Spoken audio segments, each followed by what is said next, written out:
देखिए 33 नंबर प्रश्न में आय व्यय खाता बनाना और पूंजी कोष की गणना करने संबंधी बात है।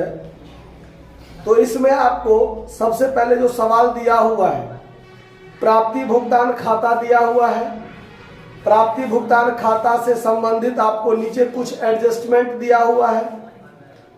तो सबसे पहले हम लोग रिसिप्ट्स एंड पेमेंट अकाउंट से इनकम एंड एक्सपेंडिचर अकाउंट बनाएंगे, ठीक है। उसके बाद हम लोग पूंजी कोष से संबंधित जानकारी लेंगे, ठीक है। तो पहले देखिए रिसिप्ट्स एंड पेमेंट अकाउंट से इनकम एंड एक्सपेंडिचर अकाउंट कैसे बनता है। Income and expenditure account, expenditure account बंद का दे करेगा फॉर द ईयर एंडिंग 31 दिसंबर 2017 दिया हुआ है ना, ठीक।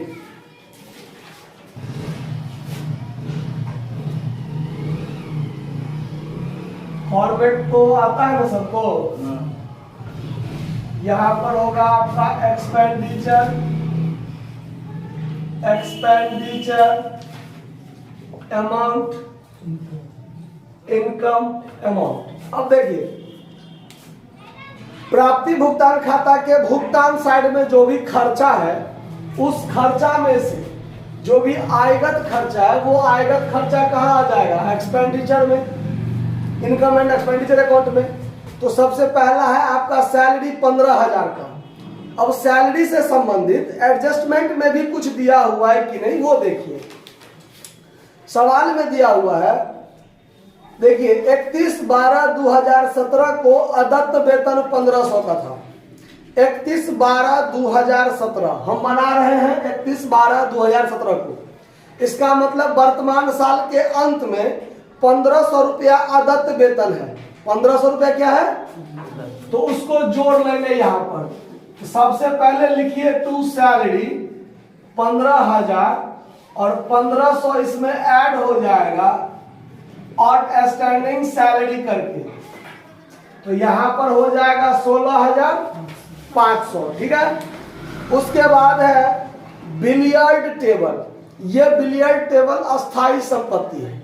बिलियर्ड टेबल क्या होता है जानते हैं, नहीं जानते हैं। बिलियर्ड टेबल एक गेम खेलने वाला होता है, ठीक है। किसी किसी सिनेमा सब में आप देखते होइएगा, जो जैसे कैरम बोर्ड टाइप का टेबल रहता है, उसमें कैरम बोर्ड जैसा नहीं, पत्ती गोटी नहीं रहता है, उसमें गोला जैसा, गेंद जैसा गोला रहता है और लकड़ी से मारा जाता है, पता ना। तो उसी को बिलियर्ड टेबल कहा जाता है। तो वो अस्थाई संपत्ति है किसी भी संस्था के लिए, क्योंकि वो ये तो नहीं है कि वो आता है और एक ही साल में खत्म हो जाता है, इसीलिए इसको नहीं लिखा जाएगा। ऑफिस एक्सपेंस 6,000 है। ऑफिस एक्सपेंस के संबंध में कोई एडजस्टमेंट नहीं है, तो यहां लिख लीजिए to office expense. To office expense कितना रुपया है, 6,000 रुपया, ठीक है। उसके बाद अगला आइटम है आपको tournament expense. Tournament expense tournament fund से रिलेटेड होता है। अगर आपको प्राप्ति साइड में अगर टूर्नामेंट फंड है तो उससे उसका कंपैरिजन किया जाएगा, उससे कम है या ज्यादा। तो आप देखिए प्राप्ति साइड में टूर्नामेंट फंड है आपको 26,000 का, है ना, और खर्चा हुआ है टूर्नामेंट एक्सपेंस में 31,000, तो 5,000 ज्यादा खर्च हुआ ना। तो ये खर्चा 5,000 जो ज्यादा खर्चा हुआ है वो आएगा इनकम एंड एक्सपेंडिचर में।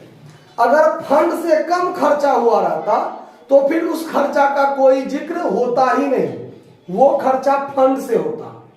आया बात समझ लो। तो यहां पर आप लिखिएगा टू टूर्नामेंट एक्सपेंस मात्र 5,000 रुपया। कितना रुपया, उसके बाद स्पोर्ट्स इक्विपमेंट, ये संपत्ति है। स्पोर्ट्स इक्विपमेंट क्या है, संपत्ति है। उससे संबंधित आपको यह देखना है कि पहले से स्पोर्ट इक्विपमेंट क्या था, बीच में हमने कुछ खरीदा, अंत में कुछ बचा हुआ है, ऐसा संबंधी अगर कोई बात है तो कुछ डिप्रिसिएशन से रिलेटेड बात जा सकता है। तो उसमें देखिए ऐसा आपको दिया हुआ है क्या, देखिए 30,000 का स्पोर्ट इक्विपमेंट है पहले से, एडजस्टमेंट में देखिए 30,000 का है ना, स्पोर्ट इक्विपमेंट थे 30,000 रुपया के। इन मदों पर क्रय की गई मदों सहित 10% हरास लगाइए। 10% क्या लगाइए। अब देखिए यहां पर 30,000 का पहले से था, 40,000 का आप क्या किए हैं, खरीदे हैं। 40,000 का क्या किए हैं, तो आपके पास टोटल कितना हो गया 70,000, और 70,000 का 10% 7,000 रुपया आपको स्पोर्ट इक्विपमेंट पर हरास लगाना है। तो यहां डेबिट साइड में लिखिए to depreciation on sports equipment कितना रुपया 7,000, ठीक है। उसके बाद अब देखिए क्या सब है। अब आपको वर्ष के प्रारंभ में पहले से भी आपके पास कुछ और संपत्ति है, उस पर भी आपको हरास काटना है, ठीक है। तो देखिए पहले से क्या सब है, तो पहले से आपके पास भवन है 75,000 का, 18,000 का फर्नीचर भी है, और 30,000 रुपया का 12% विनियोग है। तो आप पहले भवन पर 10% हरास लगा लीजिए, और फर्नीचर 18,000 का है, तो फर्नीचर पर भी आप क्या कीजिए, हरास लगा लीजिए।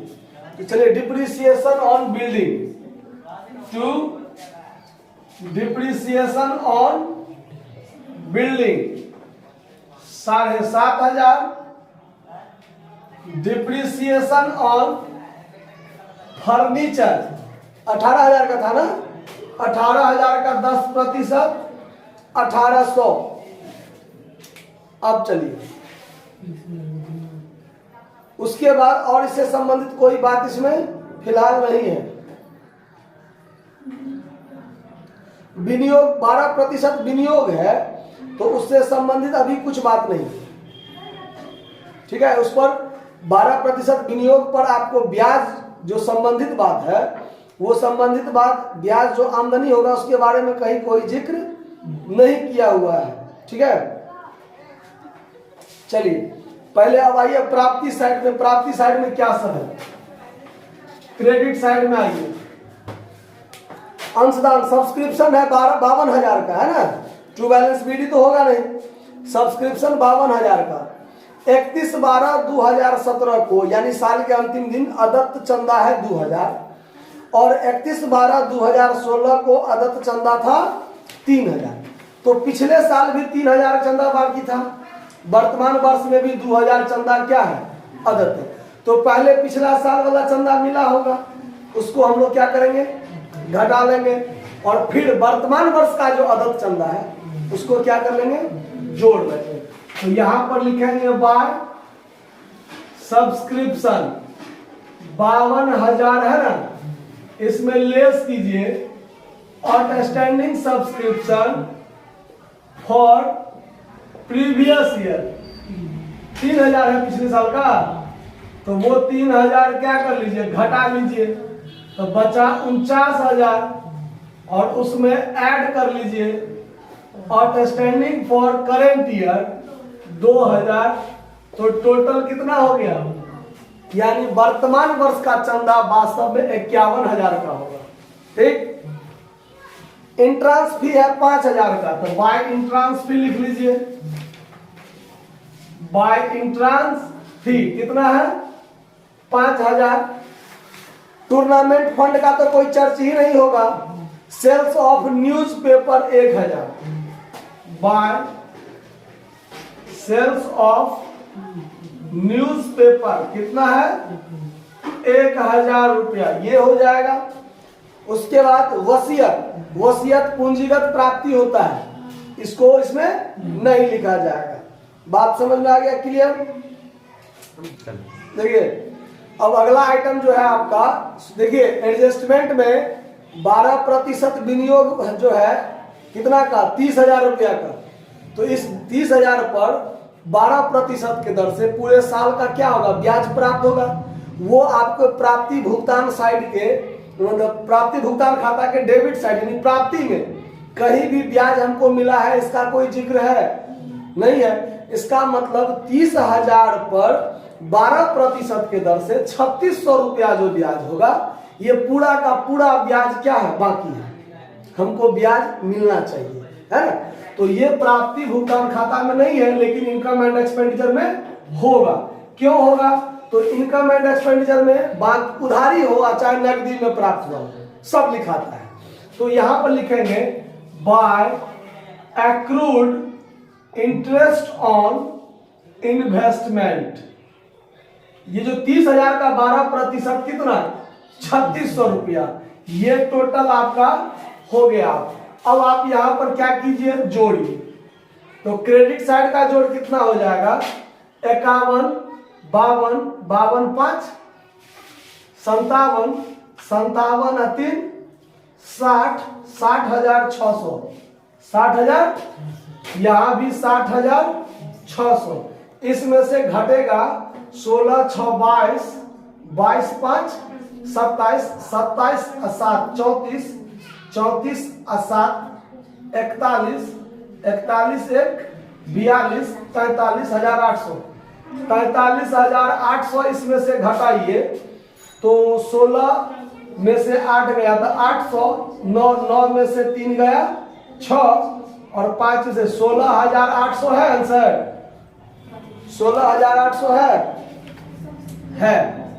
यहां हो गया आपका 16,800। ये जो हो गया आपका टू सरप्लस, कॉस्ट में लिखेंगे excess of income over expenditure. समझ में आया बात? ये हो गया आपका इनकम एंड एक्सपेंडिचर। अब इसी में आपको कहेगा कैपिटल फंड निकालने के लिए।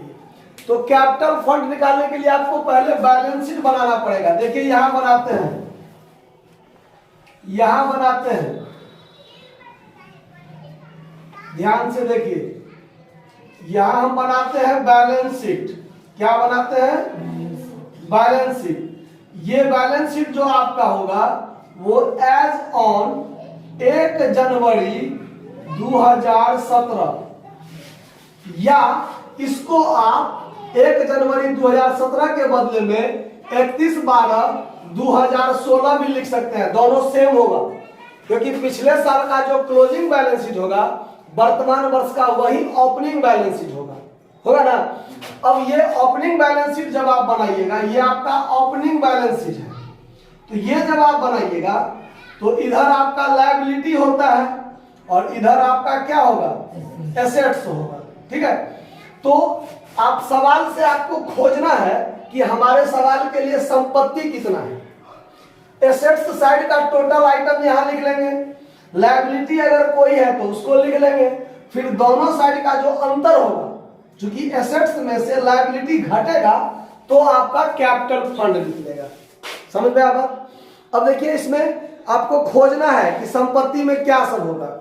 तो सबसे पहले प्राप्ति भुगतान खाता के डेबिट साइड में टू बैलेंस बीडी जो है, चूंकि हमारा वर्तमान वर्ष के प्रारंभ में था कैश 10,000, इसका मतलब पिछले साल के अंतिम में था वो 10,000 होगा कि नहीं होगा।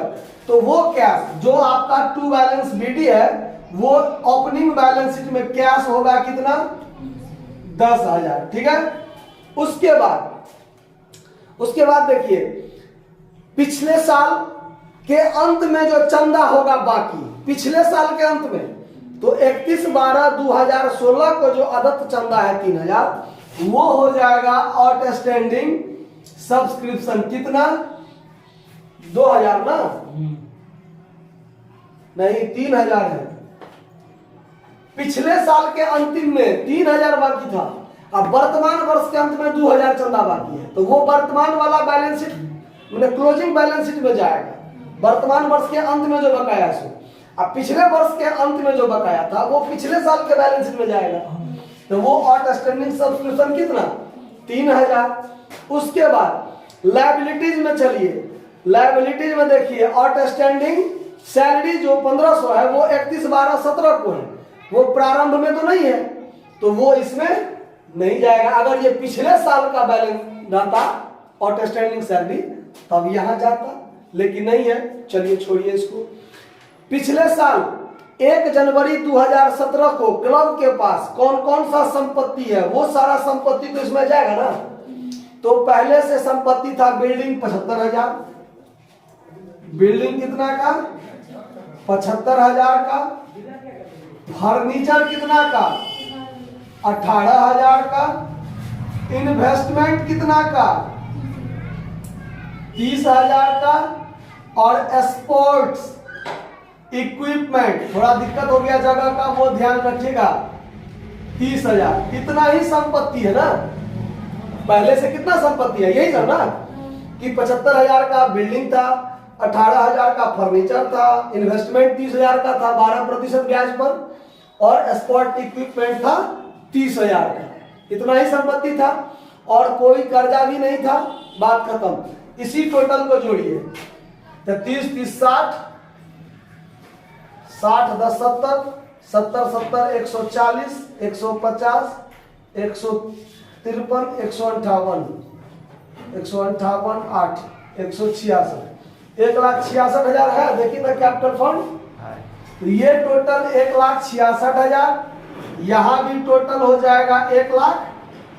तो लायबिलिटी साइड में तो कुछ भी नहीं है, तो टोटल का टोटल जो होगा 1,66,000, ये आपका कैपिटल फंड हो जाएगा। क्या हो जाएगा, बैलेंसिंग फिगर, ये आपका कैपिटल फंड हो जाएगा। समझ में आया बात, कोई दिक्कत, नोट कर लीजिए। धन्यवाद।